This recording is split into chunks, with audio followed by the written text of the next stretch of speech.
Este es un mensaje más de Iglesia Logos. Síguenos en Facebook, YouTube e Instagram como iglesia.logos o visítanos en nuestros servicios domingos 11:30 de la mañana y miércoles 7:30 de la tarde. Estamos en Avenida Sanders y Eje Vial Juan Gabriel, en Ciudad Juárez, Chihuahua. Iglesia Logos, creados para alabanza de su gloria. El tema es amor, gratitud y adoración. El domingo pasado vimos la parábola del tesoro escondido y de la perla preciosa. Así le llamó Jesús, perla preciosa.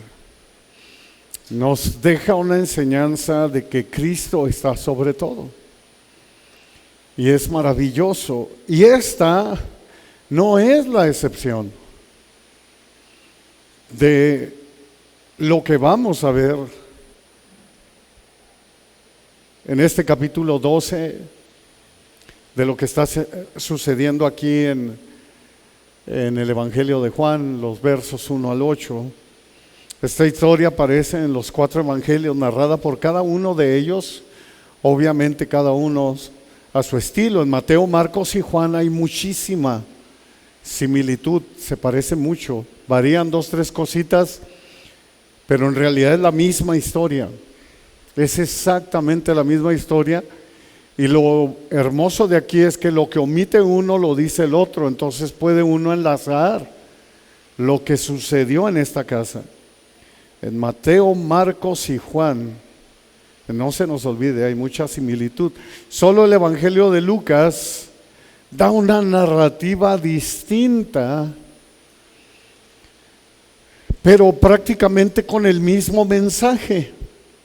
Nada más, ahí varía un poquito en Lucas 7, que es donde está, varía un poco en cuanto a los nombres y en cuanto a otras cosas que él habla ahí y que omite de lo que están hablando estos 3 evangelios. Pero también, obviamente, si lo lees, te darás cuenta que Lucas escribió distinto, porque Lucas lo recibió de Pablo. Pablo, lo más seguro es que lo recibió de Jesús, o tal vez de cuando escuchó lo que hablaron sus consiervos los apóstoles, porque en realidad Pablo no estuvo allí en esa casa. Obviamente tú puedes decir, bueno, pero Marcos, recuerden que Marcos era el escriba de Pedro y que muchos eruditos creen que el evangelio de Marcos es el evangelio de Pedro, y Pedro pues obviamente fue apóstol, él estuvo allí también presente junto con Juan y con Mateo, que eran apóstoles.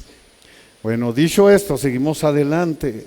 En los evangelios podemos ver que Cristo, en su camino de ministerio por este mundo, hacia la crucifixión y hacia la resurrección, o sea, a lo que viene siendo nuestra salvación y la victoria más grande, que es la resurrección, nos topamos precisamente y principalmente en esta narrativa a varios personajes, distintos personajes, que vamos a ver más adelante, desde Judas, quien traicionó a nuestro Señor, obviamente los sacerdotes que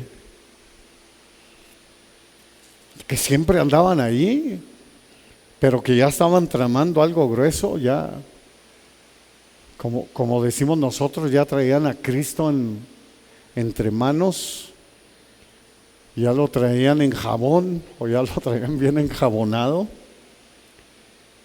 o bien atravesado, como quieras decirlo.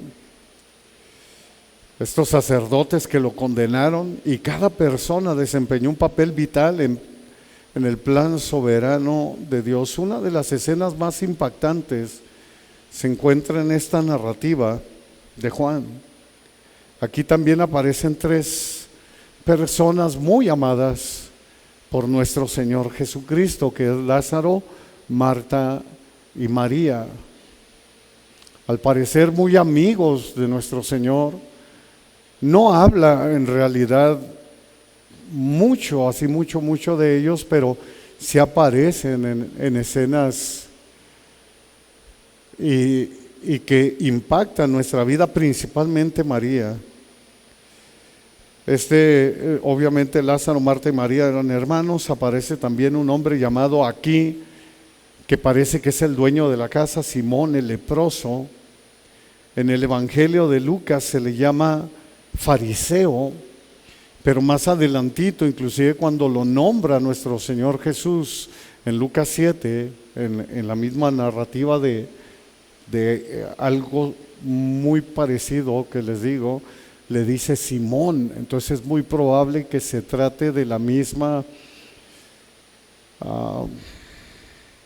pues no sé, porque me llama la atención que en el Evangelio de Lucas habla de una mujer de la calle. Prácticamente Simón era fariseo y le dicen, si supiera quién lo está tocando.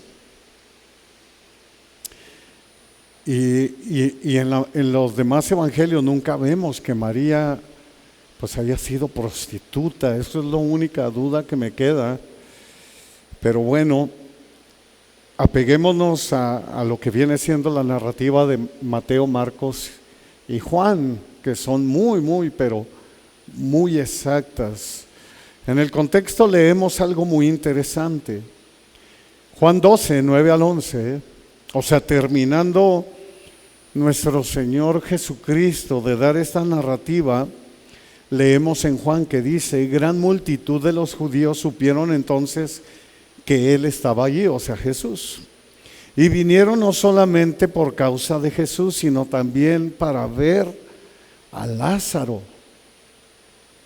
a quien había resucitado de los muertos. Pero los principales sacerdotes, mira lo que viene siendo la atmósfera que se vivía precisamente ya en ese tiempo, pero los principales sacerdotes acordaron dar muerte también a Lázaro. Pobre Lázaro, ya lo traían también ahí entre la mira de ellos, porque a causa de él muchos de los judíos se apartaban y creían en Jesús. ¿Por causa de quién? De Lázaro. Esto es importante que lo podamos ver porque es interesante por la razón de que la situación ya estaba un tanto tensa en ese momento. Pues sí, faltaba una semana antes, dice, de la Pascua. Entonces el relato comienza así: del amor, gratitud y adoración, dicen los versos 1 y 2 de Juan 12, donde estamos. 6 días antes de la Pascua vino Jesús a Betania, donde estaba Lázaro, el que había estado muerto y a quien había resucitado de los muertos. Y le hicieron ahí una cena. Marta servía y Lázaro era uno de los que estaban sentados a la mesa con él. Por los otros evangelios nos podemos dar cuenta que están en la casa de uno llamado Simón, Simón el leproso, a quien Jesús muy probablemente sanó de lepra. No se le puede decir Simón el leproso estando leproso. Obviamente Simón ya estaba sano, y es muy probable que por eso era un seguidor de Jesús, porque en la narrativa de Lucas él le contesta y le dice, dime maestro. O sea, lo empieza a ver como lo que es nuestro Señor. No sabemos si 100% convertido, pero en fin. Vamos a ver lo interesante de esto. Estamos en la casa de Simón el leproso. Como es típico en una cena, en aquel tiempo los invitados estaban recostados sobre unos cojines de felpa para facilitar la conversación. Ellos no comían como comemos nosotros, que nos sentamos a la mesa, sino más bien estaban reclinados, recostados, con los pies extendidos. La cortesía dicta que los siervos laven y a menudo perfumen los pies de los invitados a comer en esta postura, o sea, de esta postura reclinada. Las conversaciones obviamente llenan el ambiente de la casa, ahí de la sala donde están, de la sala de ahí de Simón.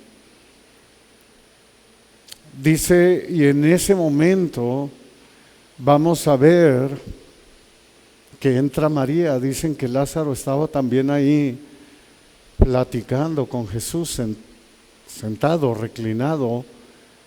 Marta servía.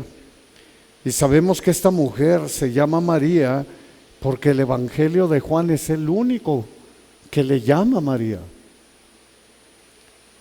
En Mateo y en Marcos nomás hablan de que entró una mujer, llegó una mujer. Y se viene lo bueno. Veamos la enseñanza que nos deja este pasaje, verso 3, ahí de Juan 12.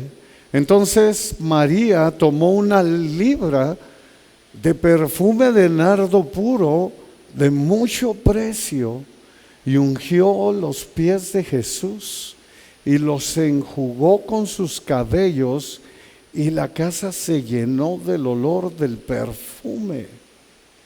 Amor, gratitud y adoración de esta María. Así como vemos en los evangelios y como vemos en el Nuevo Testamento, que decimos, ese Pedro era tremendo, ¿verdad? Él siempre salía, él siempre preguntaba, era el que se animaba. Así se me figura María, pero en el lado de adoración, en el lado de estar anonadada con nuestro Señor Jesús, que nos muestra a nosotros la manera en que nosotros debemos adorar a nuestro Dios. María es un gran ejemplo. Solo en 2 detalles aparece, y aparece dándonos un gran ejemplo de amor, gratitud y adoración. María tomó una libra de perfume de nardo puro de mucho precio. Aparece en escena con un frasco de alabastro, un perfume muy costoso de nardo puro, dice. Vamos a darnos una idea de lo que es este perfume. El perfume se guardaba en un pequeño frasco de mármol con un cuello largo y un tapón en la abertura para liberar algunas gotas de esta preciada fragancia. Se tenía que cuidar muchísimo, con un contenido que valía el salario de un año. Imagínate este perfume. No sabemos si a María se lo hayan regalado, no sabemos si Lázaro, Marta y María eran de lana, tenían dinero, no lo sabemos. Lo que sí sabemos es que este perfume era sumamente caro en aquel tiempo. Equivalía a un año de salario. Sin duda este frasco era protegido y guardado bajo llave, y solo tenía unos cuantos agujeritos para liberar un poco, para que agarres y te pongas y wow, ¿no? Dijeran, qué bien huele esta persona, ¿no? El nardo puro es un aceite esencial aromático no diluido, de color ámbar. O sea, el color ámbar es un naranja amarillento, así, algo así como la miel de abeja, para que más o menos tengamos una idea, que se obtiene de una planta con flores que crece en el Himalaya. He ahí por qué costaba la nota. Tenían que ir hasta la India, subir las montañas del Himalaya, que hace un frío terrible, para traer esa flor. Bueno, pues esto es lo que era este nardo puro, para que más o menos tengamos una idea. Y dice que ungió los pies de Jesús y los enjugó con sus cabellos.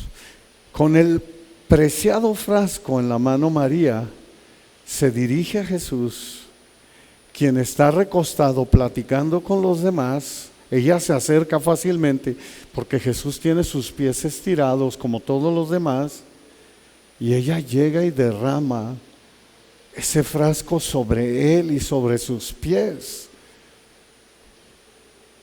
Empieza a limpiar los pies de Jesús.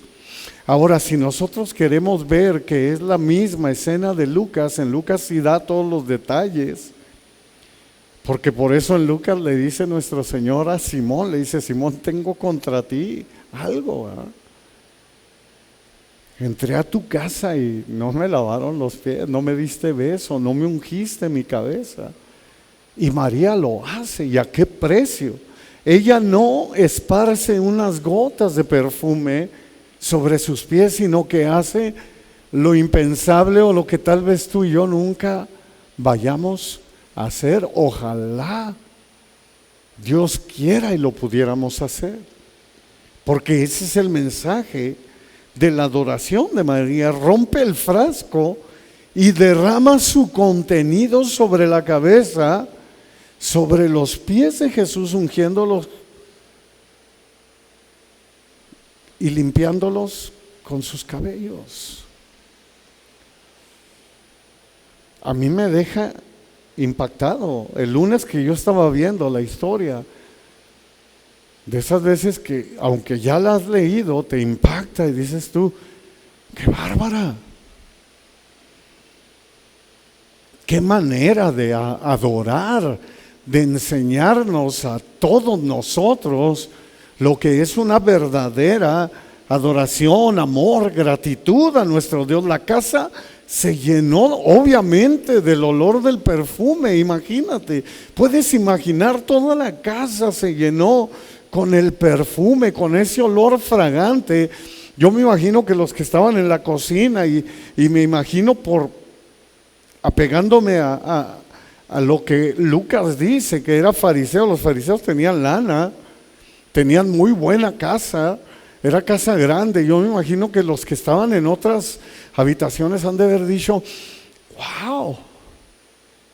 Ahora, los fariseos sabían bien de esta loción o de este perfume, porque yo creo era de los pocos que podían los ricos tener este perfume. Todos los que estaban ahí reunidos, todos los que estaban en la casa, se dieron cuenta del olor del nardo puro, de mucho precio, un perfume que cuesta un año de salario en la actualidad. Hay uno, me puse a investigar, que se encuentra en el top 10 de los perfumes más caros del mundo. El más caro, dije yo: no, este no lo descarto, es de allá de Dubái. Y no es tanto por el perfume, o sea, aparte del perfume y del diseñador, es que trae la botella, trae diamantes y trae algunas cosas. Entonces la botellita te cuesta 2 millones y cacho de dólares. Y luego el que está en segundo lugar es algo similar también, pero el que está en tercer lugar es de Christian Dior. Ese sí es por el perfume, y es una botellita de 1 onza, algo similar a lo que estamos viendo del nardo puro. Tal vez el de nardo puro estaba un poquito más grande, pero este está chiquito. Y dice ahí, ¿verdad?, donde lo encontré, dice: número 1, Imperial Majesty de Cleve Christian, con un costo por onza de $12,722. Obviamente es el salario de alguien que gana el mínimo en los Estados Unidos. Vendría siendo el salario de un año. Ciérralo a $13,000. Bueno, a esta mujer le vale gorro ese perfume, que aquí está en el tercer lugar, y lo rompe y lo derrama sobre Jesús.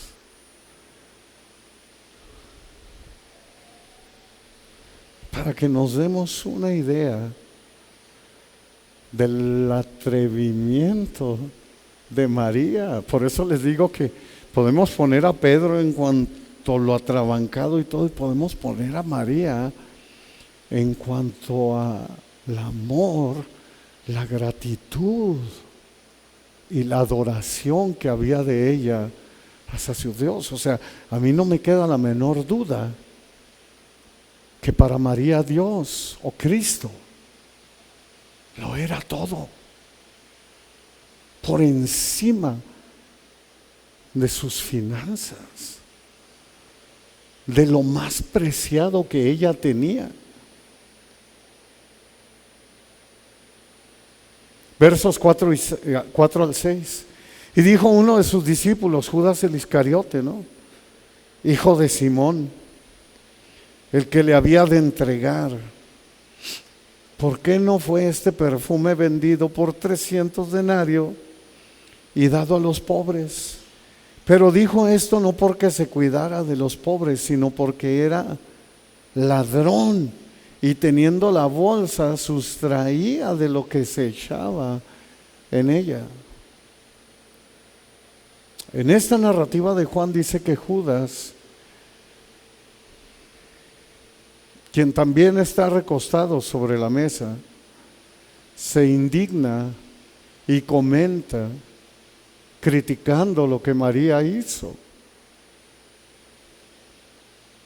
diciendo: qué desperdicio de perfume, qué desperdicio de valor. Las otras narrativas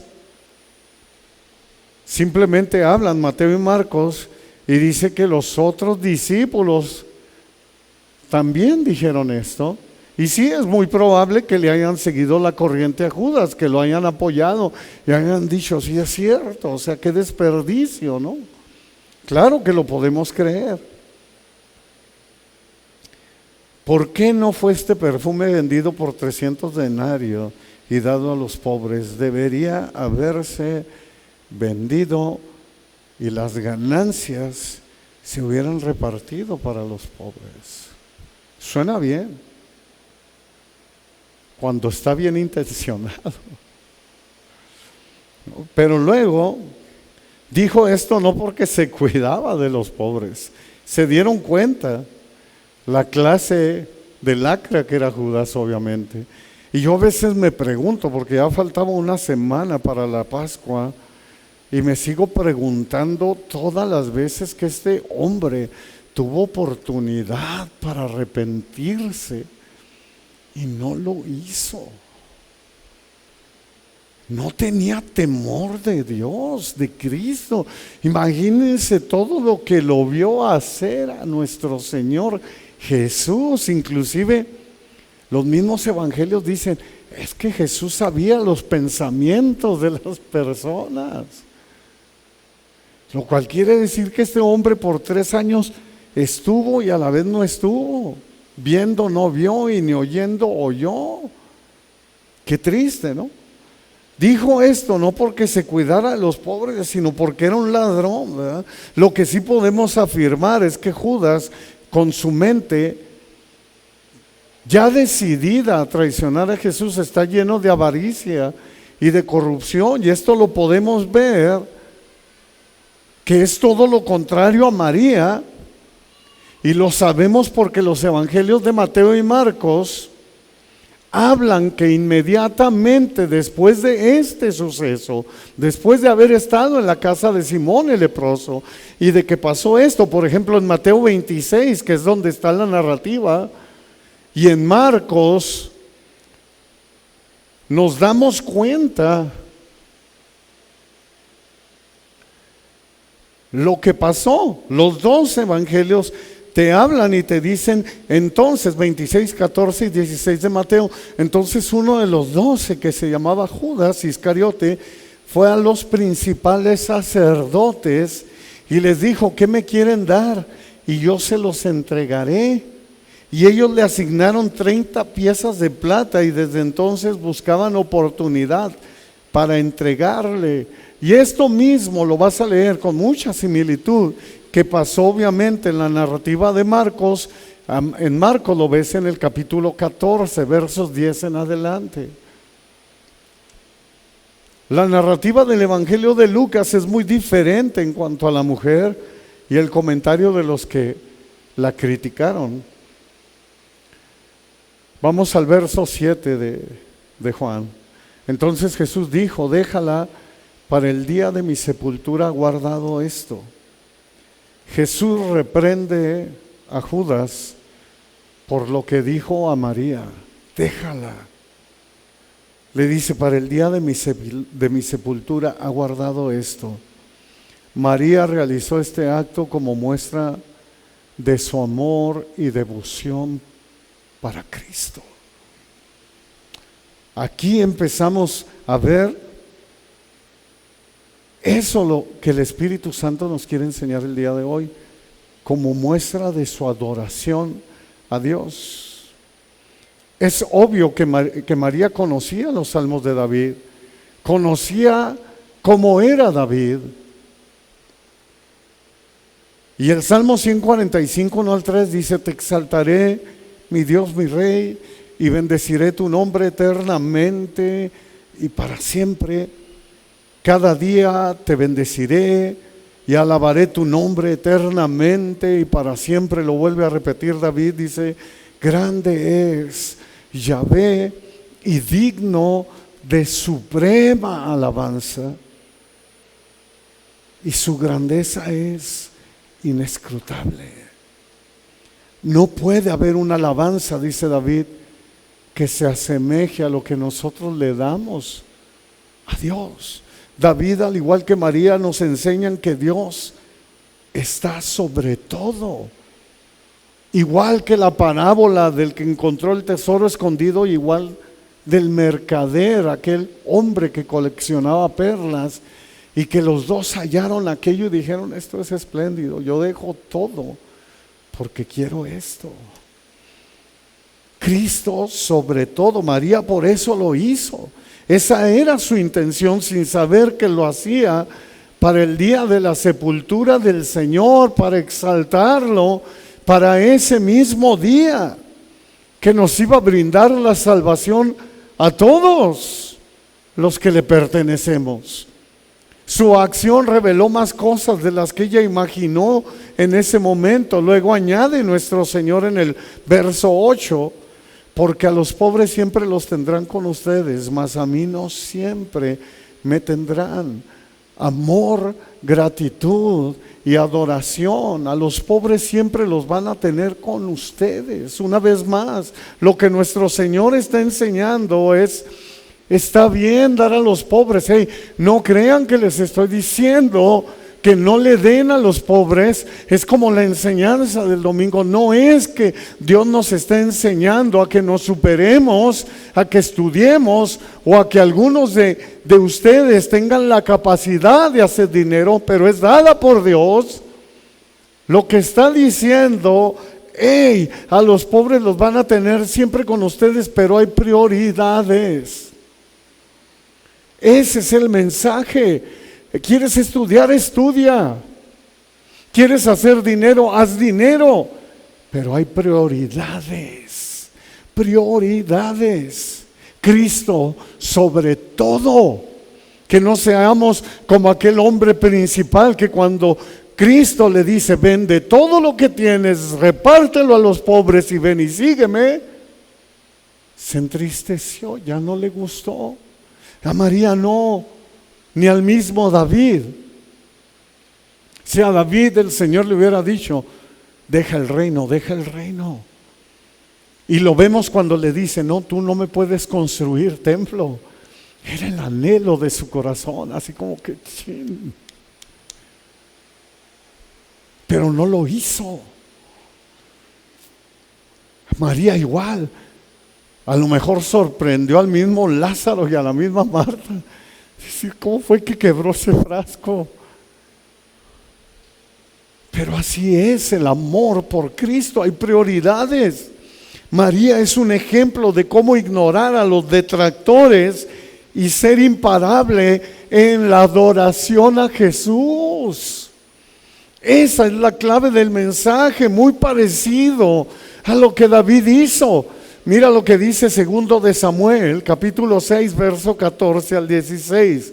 Y David danzaba con toda su fuerza delante de Yahvé. Obviamente iba feliz, iba eufórico o iba fúrico, con mucha euforia,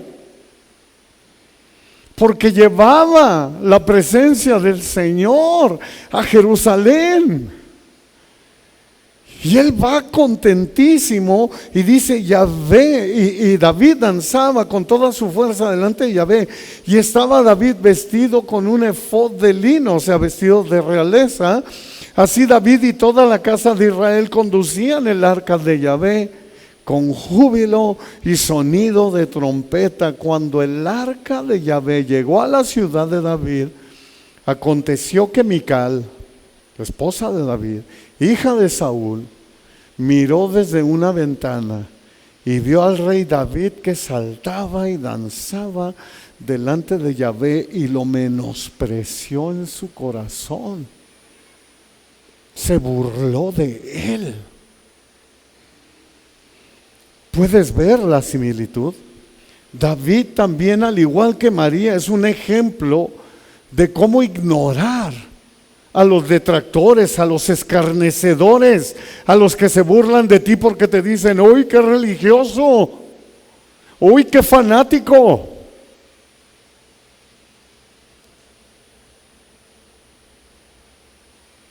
Y dicen ellos: no, yo soy imparable en cuanto a mi adoración a mi Señor. Él está por encima de todo.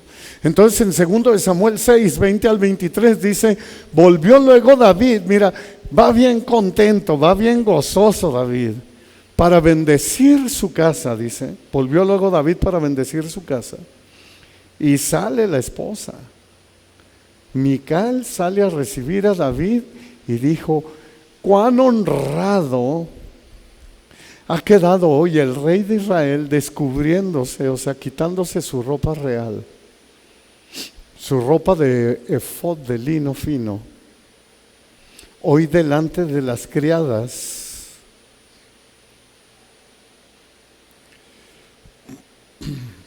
A ver, déjenme, ya me perdí aquí. Sí, descubriéndose hoy delante de las criadas de sus siervos, como se descubre sin decoro un cualquiera. Entonces David respondió a Mical: fue delante de Yahvé. Ve la contestación de David: quien me eligió en preferencia a tu padre y a tu casa. Tómale. ¿Para qué empieza, verdad? Quien me eligió a mí en lugar de tu padre y de tu casa, le dice, para construirme por príncipe sobre el pueblo de Yahvé, sobre Israel. Por tanto, danzaré delante de Yahvé, y aún me haré más vil que esta vez, y seré bajo a tus ojos, pero seré honrado delante de las criadas de quienes has hablado. Y Mical, hija de Saúl, nunca tuvo hijos hasta el día de su muerte. Fue reprendida por burlona por Dios. Y David le dice: ¿sabes qué? Fue delante de mi Dios, y aún me voy a hacer más vil que esta vez. David le está diciendo: si Dios así me lo indica, yo lo voy a hacer, porque es para Él. Esta es la enseñanza en este pasaje, amados hermanos. Dios, sobre todo, David y María están valorando a nuestro Señor, dándonos ejemplo de cómo nosotros debemos dar alabanza, adoración, gratitud, amor, adoración a nuestro Dios. Luego les dice el Señor: mas a mí no siempre me tendrán. Pocos días antes de la crucifixión, Jesús bendice a María por su acto desinteresado de adoración cuando le dice, para el día de la sepultura, ella lo ha hecho eso. María no puede impedir, obviamente, lo inevitable, la muerte y el sufrimiento de nuestro Señor Jesús, porque así tenía que ser para salvarnos. Pero sí hace un acto de amor y de adoración que se recuerda 2000 años después, lo que María hizo, pero porque fue la promesa de Dios. Marcos 14:9 dice: de cierto les digo que donde quiera que se predique este evangelio, también Mateo lo dice igualito, en Mateo 26:13, dice: también se contará lo que ésta ha hecho para memoria de ella. Jesús nos dice que recordará el amor, la gratitud y la adoración de María para siempre. Para siempre. En contraste a Judas, al traidor, en contraste a los malvados sacerdotes y a los crueles soldados, está María, quien lo ha dado todo por nuestro Señor Jesús, dejándonos ese ejemplo maravilloso de adoración que apunta a la exaltación más grande de Jesús, su muerte y resurrección. ¡Qué maravilla! María ya había recibido otra promesa maravillosa, muy similar a la que acabamos de ver, a lo que acabamos de leer. Leemos de María en otro acto de amor, gratitud y adoración, que le gustaba deleitarse escuchando a Jesús. La vemos en Lucas 10:42. Dice que a ella le gustaba irse y sentarse junto a Jesús y escucharlo hablar. Qué gran ejemplo. Pero solo una cosa, dice, es necesaria, le dice Jesús. María ha escogido la buena parte, la cual no le será quitada. Amados hermanos, si tú y yo ponemos en primer lugar, si Jesús es nuestro primer amor en todo, agárrate, porque Dios te usará de una manera como no tienes idea. Y verás cosas de las que no tienes idea que puedes ver. Otra vez, María es un ejemplo de cómo ignorar a los que están a tu alrededor y ser imparable en la adoración al Señor. Jesús es el supremo ser de toda nuestra adoración. Cristo es la perla preciosa. Cristo es el tesoro escondido. Por eso, de ninguna cosa hago caso, decía Pablo, ni estimo preciosa mi vida para mí mismo. No, dice Pablo, no, entiéndanlo, con tal de que acabe con gozo mi carrera, a pesar de que sabía que le esperaba la muerte, que iba a ser decapitado. Cuando les escribe desde Roma, en Hechos 20:24 dice: no estimo mi vida, no la estimo preciosa para mí. O sea, la estimo preciosa para el Señor, pero no para mí. ¡Qué maravilla! Amados, ¿qué tenemos tú y yo para darle al Señor? Esto me pegó a mí el lunes. ¡Wow! ¿Qué tenemos tú y yo para darle al Señor? No, nada, con manos vacías jamás. ¿Qué tenemos tú y yo para decirle: Señor, aquí está, eres todo para mí? Consideremos y valoremos, como escribió Judas, medio hermano de nuestro Señor Jesús, no el malvado, no el Iscariote. Judas 1:24 y 25. Y aquel que es poderoso, dice, para guardarnos sin caída. O sea, aquel que hizo su obra y que fue glorificado y que pagó por mí. Yo valoro, Jesús, lo que has hecho por mí, dice Judas. y presentarnos sin mancha delante de tu gloria con gran alegría. ¿Quién hace eso?, nos diría Judas. Lo valoro, dice en el verso 25, al único y sabio Dios nuestro Salvador sea gloria y majestad, imperio y potencia, ahora y por todos los siglos. Amén. Amén, amados hermanos. Eso es amor, gratitud y adoración. Espero que esto enriquezca nuestras vidas, que sea de gran bendición para tu vida y que Cristo sea tu primer amor. Que Dios les bendiga.